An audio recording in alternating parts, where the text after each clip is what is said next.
어려운 때일수록 마음을 다잡고 마음을 강하게 하고 살아야 될 것입니다.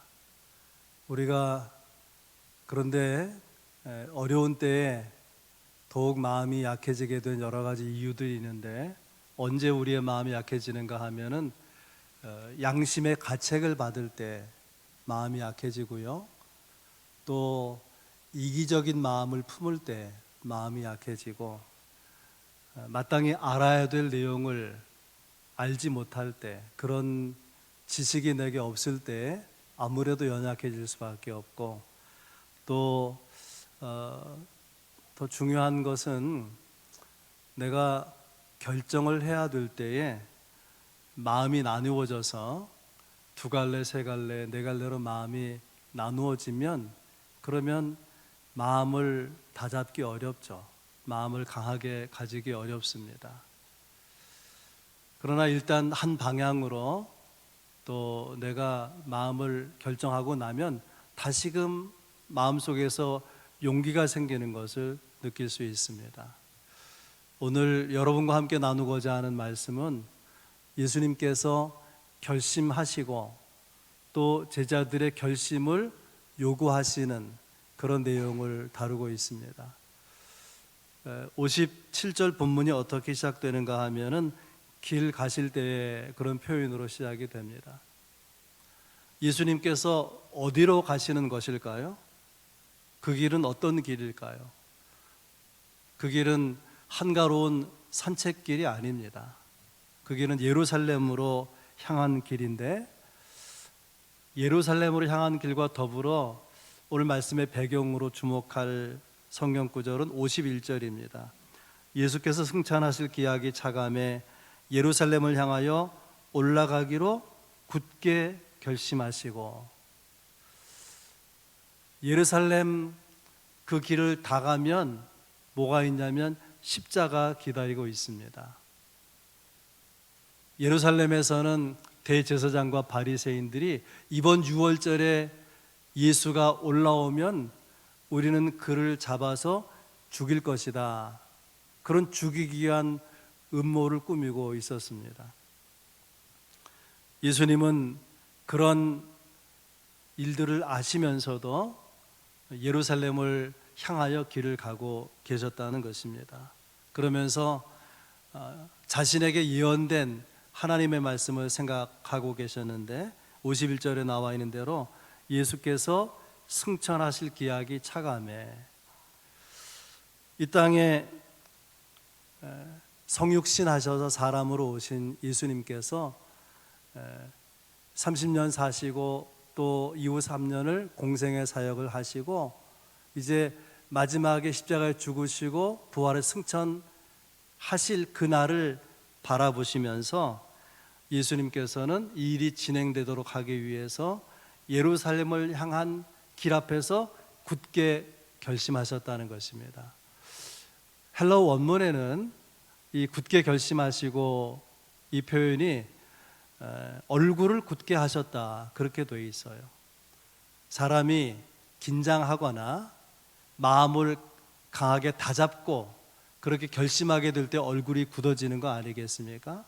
그런 굳은 결심으로, 또 심각한 그런 결심으로 예수님께서 마음을 다잡고 예루살렘을 향한 길을 걷고 계셨다는 것입니다. 그 길 끝에는 십자가가 기다리고 있죠. 겟세마네 동산이 있고 골고다 언덕이 기다리고 있습니다. 그런데 제자들은, 예수님을 따르는 제자들은, 또 더불어 함께 움직이고 있는 사람들은 그 사실을 모르고 있습니다. 그래서 이번에 예수님이 6월절에 예루살렘에 올라가시면 틀림없이 예수님은 왕이 되실 것이다, 그렇다면 누가 왕이 된 예수님 곁에서 그 권좌에 오를 것인가, 그 권력을 누리게 될 것인가, 그런 세상적인 기대를 가지고 예수님을 따라가고 있었습니다. 예수님의 마음의 초점은 십자가가 있는데, 사람들의 마음의 초점은 전혀 다른 데로 가고 있었다고 하는 것입니다. 예수님께서 오늘 본문에 보면 나를 따르라 그렇게 말씀하시는데 여러분 제자가 무엇입니까? 제자는 누굽니까? 그냥 예수님에게서 배우면 제자가 되는 것입니까? 배우기만 해선 제자가 되지 않죠. 배울 뿐 아니라 따라가야 되고 따라갈 뿐 아니라 주님과 함께 그 길을 걷고 주님의 삶을 닮아가는 그런 사람이 제자가 아니겠습니까? 그래서 신앙을 말할 때에 이런 말이 있어요. 토탈리티. 무슨 말이냐면은 세 가지를 말하는데요. 첫째는 total acceptance. 전적으로 수용해야 된다. 예수님께서 말씀하시는 것, 가르치시는 것, 그 삶을 그대로 내가 수용해야 된다고 하는 거예요.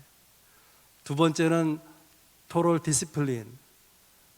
예수님께서 이렇게 살아라 하고 가르쳐 주신 제자의 삶, 제자도가 있는데 그걸 그대로 따라서 살아가는, 실천하는 사람이 제자라는 거예요. 또 한 가지는 total commitment. 이 commitment는 위임하다, 이제 그런 뜻이 있어요. 그래서 전적으로 자신의 생명과 운명을 예수님께 위임하고 그리고 따라가는 거예요. 그래서 예수님의 제자로 따르면서 사실 완전한 제자의 자세는 뭐냐면 그가 죽으면, 주님이 죽으시면 제자도 죽는 거죠. 그것이 제자가 아니겠습니까? 예수님이 가시는 길, 그것이 생명의 길이고 영생의 길이고 구원과 천국의 길이기 때문에 내가 모든 것을 위임하고 전적으로 그분의 가르침과 원리를 따라서 순종하며 나아가겠다. 이것이 제자의 삶의 모습인 것이죠. 오늘 본문 끝에 보면 예수님 결론적으로 이렇게 말씀하십니다. 하나님의 나라에 합당하지 아니하니라. 앞에 나온 사람들은 하나님의 나라에 합당하지 아니하다. 그렇다면 예수님을 따르고자 하는 사람들, 예수님의 제자가 되고자 하는 사람들은 어떻게 살아야 되느냐? 하나님의 나라에 합당한 자로 살아가야 된다는 거예요. 누가 하나님 나라에 합당한 자인가? 라는 것을 마치 면접을 하듯이, 인터뷰를 하듯이 예수님께서 세 사람을 두고 다루시는 내용이 오늘 본문에 나와 있는데요. 첫 번째 사람은 어떤 사람인가 하면은 고난을 감당하지 못할 사람. 예수님께 스스로 나와서 이렇게 말합니다. 주님이 어디로 가시든지 나는 따라가겠습니다. 마태복음 8장에는 이 사람이 서기관이라고 되어 있어요. 서기관은 성경을 필사하는 사람이고 성경을 사람들에 가르치는 사람이에요. 그만큼 하나님의 말씀에 정통한 실력을 가지고 있는 사람입니다. 그런 서기관인 이 사람이 예수님의 말씀을 들어보고 예수님의 삶을 이렇게 지켜보면서 이런 사람이라면 내가 따를 만하다. 그래서 자원해서 예수님 앞에 나와서 주님 어디를 가시든 제가 따라가겠습니다. 그렇게 말하게 된 것입니다. 그런데 뜻밖에도 예수님께서는 찬물을 끼얹든 58절에 이렇게 말씀하십니다. 여우도 굴이 있고 공중의 새도 집이 있으되 인자는 머리 둘 곳이 없도다. 예수님은 사람으로 오셨지만은 그 본성, DNA는, 영적 DNA는 하나님 아닙니까? 그러니까 사람의 마음을, 그 폐부를 다 꿰뚫어 보고 계신 것이죠. 이 사람이 주를 따르겠다고 하는데 속마음은 어떤가? 주님을 따라와서 부귀영화를 누리고 싶어 하는 거예요.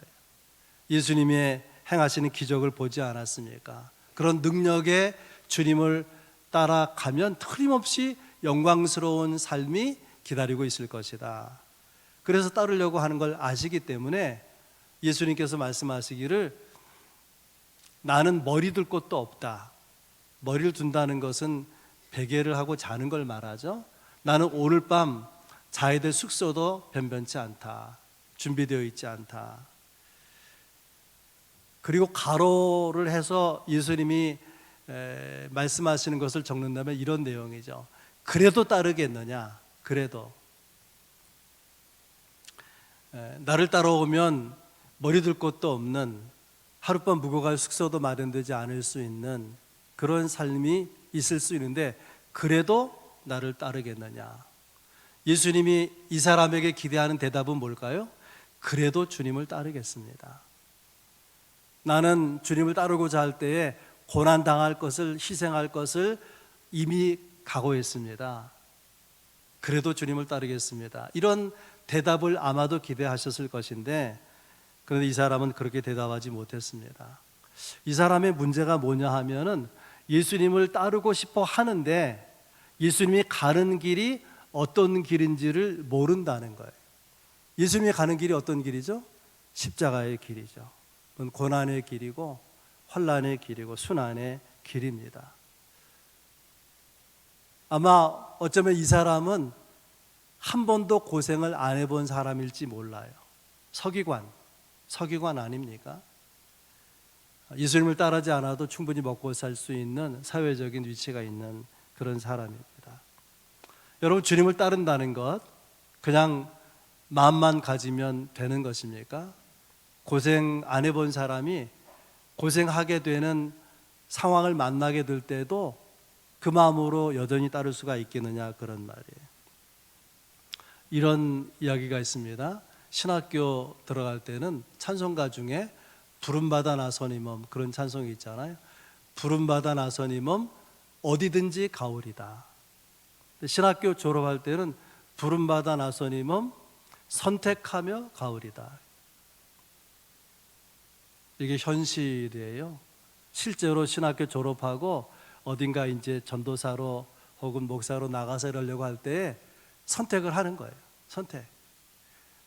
주님 어디로 가면 좋겠습니까? 보내시는 곳이면 어디든지 가겠어요. 그러면 좋은데 지가 선택을 하는 거예요. 지가. 여러분은 어떻습니까? 많은 사람들이 주의 말씀을 듣고 감동을 받고 주님을 사랑하고 주님을 경외하는 마음이 생기면서 저도 주님을 따르겠습니다. 그런데 신앙생활 하다가 어려움이 생기면은 고난을 당하고 또 희생하게 되는 그런 자리가 오게 되면은 쉽게 그런 삶의 자리를, 신앙의 자리를 떠나는 사람이 적지 않다는 거예요. 예수님은 오늘 본문 끝에 이런 사람을 향해서 하나님의 나라에 합당하지 아니하니라, 그렇게 말씀하십니다. 첫 번째 사람 하나님 나라에 그래서 합당하지 않다는 거예요. 두 번째 사람은 다음으로 미루는 사람이라고 볼 수 있습니다. 여러 사람이 주변에 있어요, 제자들과. 근데 한 사람을 지목해서 너는 나를 따르라, 그렇게 말씀하셨습니다. 생각해 보면 얼마나 귀하고 영광스러운 그런 순간입니까? 베드로는 너는 나를 따르라 하고 주님 부르셨을 때에 예 대답하고 배와 그물을 버려두고 따랐어요. 그런 제자들이 여러 명 있습니다. 이 사람도 예하고 그 자리에서 바로 따라 나서면 얼마나 좋겠습니까? 네, 그렇게 하지 못하고 예수님께 이렇게 말합니다. 내가 따르겠지만 나로 먼저 가서 내 아버지를 장사하게 허락하여 주옵소서. 먼저 아버지를 장사하게 해달라는 거예요. 장례 치르게 해달라는 거예요.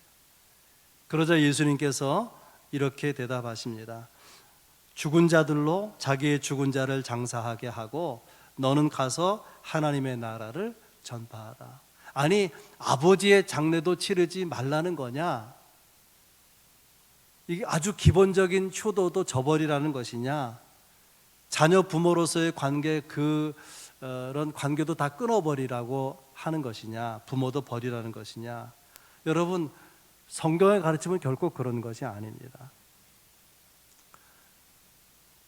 이 상황이 어떤 상황이냐면 아버지가 돌아가신 것이 아니고요, 돌아가실 것 같은 것이 아니라 건강한 거예요. 그런데 아버지가 죽으면 장례를 치르고 그리고 와서 따르겠다고 하는 거예요. 그러니까 아버지가 돌아가실 때까지 기다려 달라는 거 아닙니까? 이런 이야기 조금 어떻게 생각하면 무리하게 보이는, 어떻게 그렇게까지 기다려줄 수가 있겠어요, 주님이. 근데 이것은 유대 문화를 알아야 돼요. 이스라엘 백성의 유산 상속에 대한 문화가 있어요. 독특한 문화가. 이제 사람이 죽으면 당일 장례를 치릅니다. 우리는 3일 지나서 이렇게 시신을 처리하잖아요. 근데 바로 장례를 치르고 해가 지기 전에 그 시신을 돌로 든 굴에 넣어 놓는 거예요. 그래가지고 1년 후에 그러면 육체가 다 썩죠.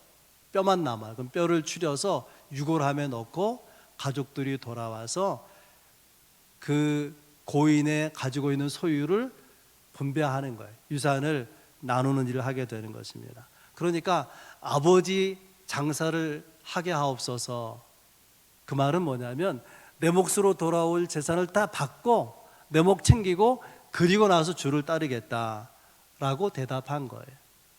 예수님의 답변은 뭘까요? 하나님의 나라에 합당하지 아니하다. 우리도 마찬가지입니다. 주님이 여러분을 따라오라고 할 때에 어느 누구도 나는 따라가기 싫어요, 나는 안 따라가려고, 그런 사람이 어디가 있어요? 예, 제가 따르겠습니다. 그런데 거기에 이런 말이 덧붙죠. 내가 주님을 따르겠지만은, 따라서 헌신하겠지만은 자녀들 다 시집장가 보내고 결혼시키고 난 다음에 그때 헌신하겠습니다. 어떤 사람에게 교회 좀 나오라고 하면 예, 제가 교회 나갑니다. 틀림없이 나가겠지만은 퇴직한 다음에 나갈게요. 뒤로 미루는. 다음으로 미루는 사람은 항상 다음이 있기 때문에 결국 따르지 못하게 되는 것입니다.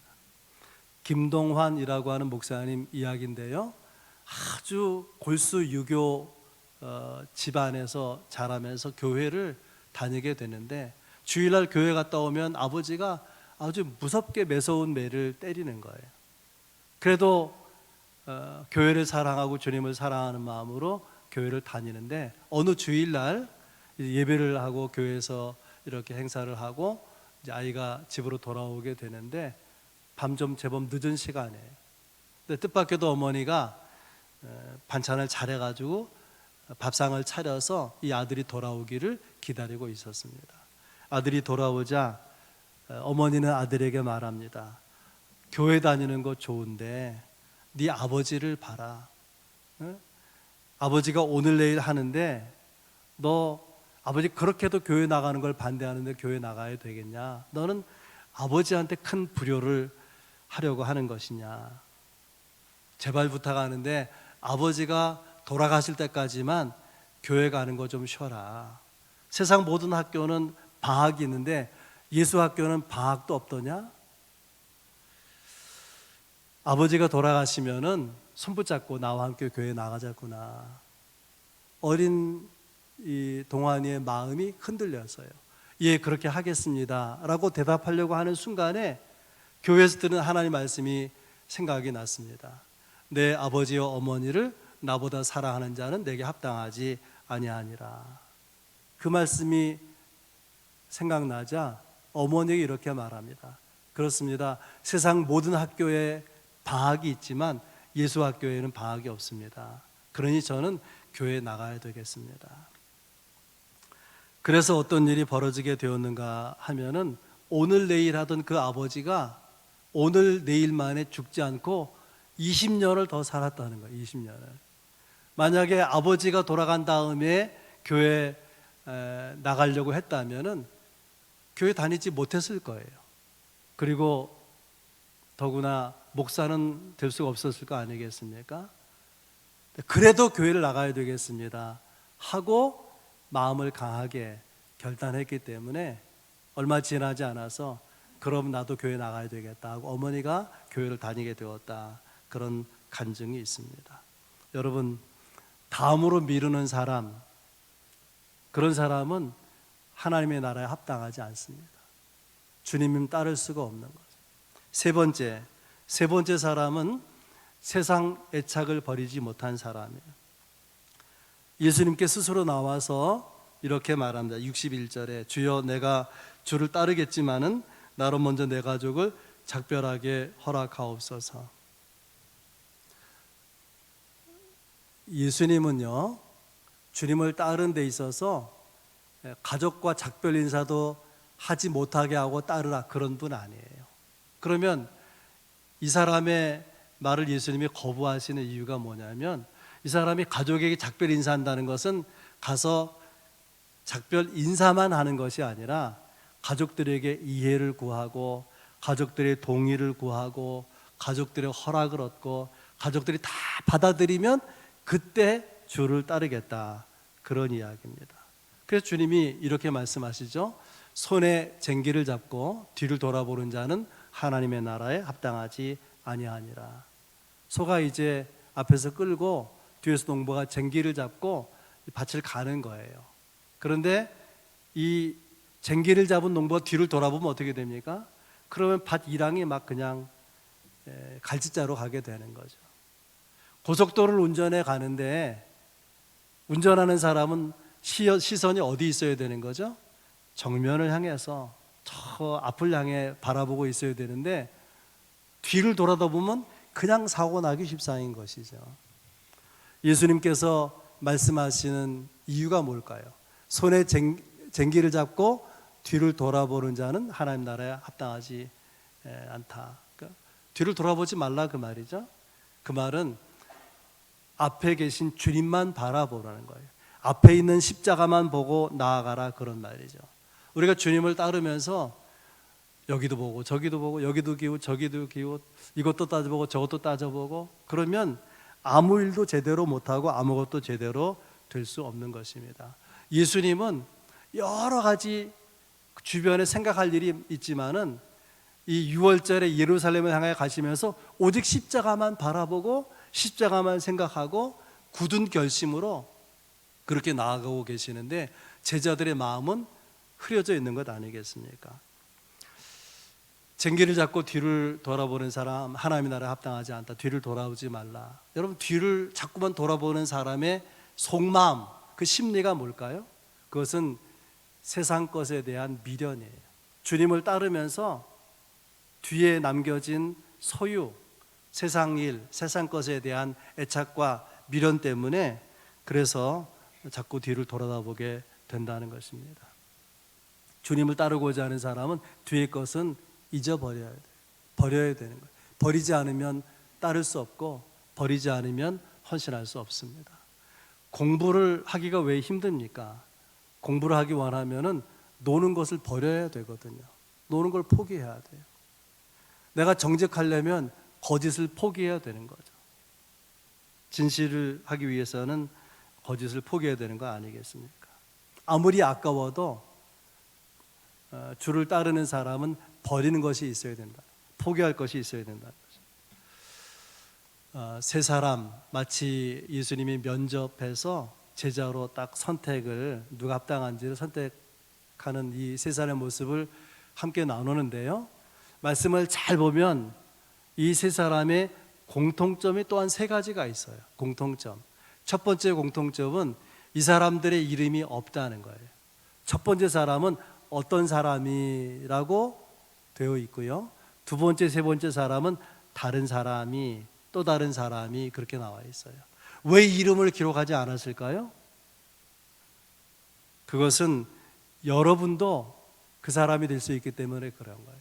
주님을 따르는 사람, 주님이 따라오라고 요청할 사람이 될 수 있기 때문에 이름을 기록하지 않았다, 그렇게 생각할 수 있고요.